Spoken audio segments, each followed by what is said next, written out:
Tuzaba kuri ya ngoma, tuzaba kuri ya ngoma, imibabaro ishize, tuzaba kuri ya ngoma.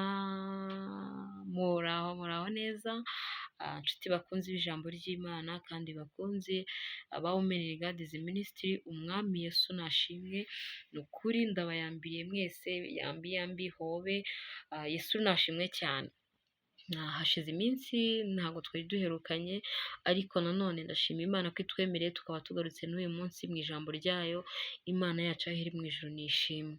Reka rero tubanze duce bugufi imbere yayo, tubanze dusenge kubw'ijambo ryayo tugiye kumva, dusabe umwuka wera kugira ngo abane natwe. Mwami turagushimye, tugushimiye ko abanye natwe mu minsi yatambutse. Imana nkushimiye ko warinze abagize Women in God Ministry, abasubscribers bayo ko wabarinze, abakunzi bayo. Mana bose ndagushimiye ko wabarinze ndetse nanjye ukandinda. Uwiteka rero tugiye kwiga ijambo ryawe, tuguhaye ikaze, nuzubane natwe, nutuyobore kandi uduhe ubwenge. Mana ntaba ari twebwe, ahubwo icyubahiro cyawe aba ari cyo gikora. Mwami urakoze, tubisabye duciye bugufi mu izina rya Yesu, amen amen. Yego murakoze bakunzi banjye kandi bakunzi ba Women in God Ministry. Uyu munsi tugiye gusoma ijambo turi busange mu Befeso ibice 6, turera ku murongo wa 10 dusoreze ku murongo wa 20. Ni ijambo rifite umutwe w'amagambo uvuga ngo uburyo bwo gutwara intwaro z'Imana. Reka dusome. Ibisigaye mukomere mu mwami no mu mbaraga z'ubushobozi bwe bwinshi, mwambare intwaro zose z'Imana kugira ngo mubashe guhagarara mudatsinzwe n'uburiganya bwa Satani, kuko tudakirana n'abafite amaraso n'umubiri, ahubwo dukirana n'abatware n'abafite ubushobozi n'abategeka iyi si y'umwijima n'imyuka mibi y'ahantu ho mu ijuru. Nuko rero mutware intwaro zose z'Imana kugira ngo mubashe gukomera ku munsi mubi, kandi murangije byose mubashe guhagarara mudatsinzwe. Muhagarare mushikamye, mukomeye, mukenyeye ukuri, mwambaye gukiranuka nk'icyuma gikingira igituza, mukwese inkweto ari zo butumwa bwiza bw'amahoro bubiteguza. Kandi ikigeretse kuri ibyo byose mutware kwizera nk'ingabo, ariko muzashoboza kuzimisha imyambi ya wa mubi yose yaka umuriro. Mwakire agakiza kabe ingofero, mwakire n'inkota y'umwuka ariyo jambo ry'Imana. Musengeshe umwuka iteka mu buryo bwose bwo gusenga no kwinginga, kandi ku bw'ibyo mugumye rwose kuba maso, musabire abera bose. Kandi nanjye munsabire mpabwe kuvuga nshize amanga, uko mbumbuye akanwa, kugira ngo menyeshe abantu ubwiru bw'ubutumwa bwiza, aribwo mbereye intumwa yabwo kandi mboherejwe umunyururu, mvuge ibyabwo nshize amanga nk'uko bikwiriye. Amen amen. Murakoze bakunzi ba Women in God Ministry. Dusomye amagambo meza, amagambo atubwira uburyo bwo gutwara intwaro z'Imana. Aya magambo ari kutubwira ngo duhagarare dushikamye, dukenyeye ukuri. Ku murongo wa 14 niho havuze ngo muhagarare mushikamye, mukenyeye ukuri, mwambaye gukiranuka nk'icyuma gikingira igituza. Byumvishe gukiranuka k'umuntu kumuhesha kumera nk'uwambaye icyuma, bazitana antibare mu gisirikare. Ngira ngo ahari ni ikintu ushobora kwambara hano ku gituza, ku buryo imyambi Satani agerageza kukurasa itabasha kwinjira ngo ibe yagera kuri wowe, ibe yagera ku mutima wawe. Gukiranuka kukubera ingabo ikurinda. Kandi ukuri nako ngo mushikamye mukenyeye ukuri nako urumva kukubera nk'umukandara ukenyeje umwambaro wambaye.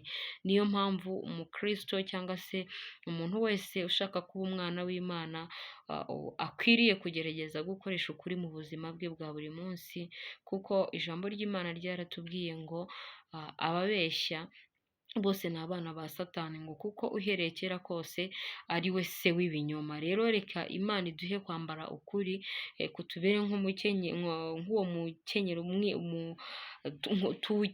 dukenyeze ukuri, umwambaro wacu w'agakiza, kandi gukiranuka tukugire kugira ngo kutubere icyuma kidukingira igituza, ngo ndetse mukwesa inkweto arizo butumwa bwiza. Ubutumwa bwiza bwa Kristo wabuvuga mu buryo bwinshi, wavuga ijambo ry'Imana, wafasha imfubyi n'abapfakazi, wasura abantu, wasura abababaye, wahumuriza abafite ibikomere ku mutima, wakora imirimo myinshi mu buryo bwo kwamamaza Kristo, ugaragariza, ugirira abantu ineza, kuko nawe uvuga uti hari ineza Imana yangiriye, reka nsharinge iyo neza y'Imana nanjye nyikwirakwize nyigeze ku bandi.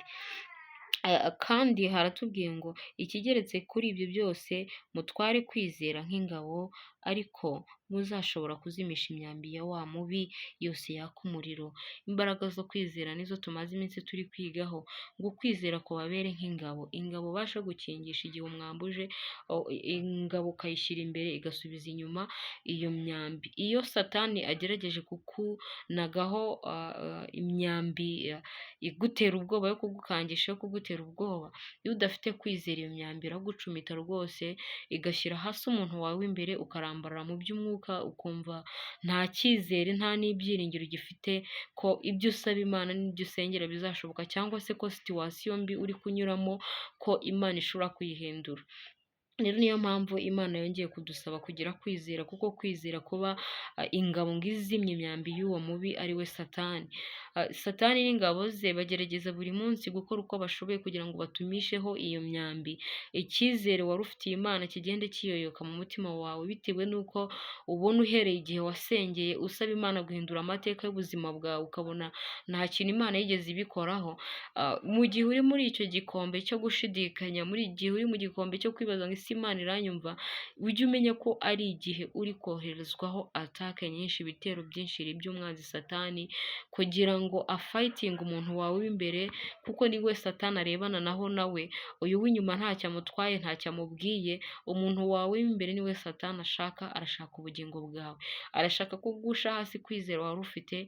Numara gutakariza Imana icyizere, nibaza ko nta n'ibindi byose wakongera kujyamo, ari ubwo butumwa bwiza twavugaga, ari ugusura abarwayi, ari ugufasha abababaye, ntabyo wakongera gukora, kuko waba uvuga uti ubundi se ndabikorera iki ko nabonye ahari iyo Mana bisa nkaho itabaho, cyangwa se njyewe itanyitayeho. Rero reka mwongere mugire kwizera.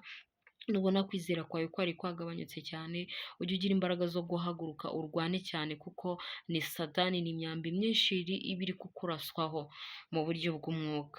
Ngo mwakire agakiza kabe ingofero, mwakire n'inkota y'umwuka ariyo jambo ry'Imana. Haleluya, mwumvishe ijambo ry'Imana ngo ni inkota y'umwuka. Iri jambo ndarikunda cyane, kandi iri jambo ry'Imana ndarikunda, ryabaye inkota ku buzima bwanjye inshuro nyinshi.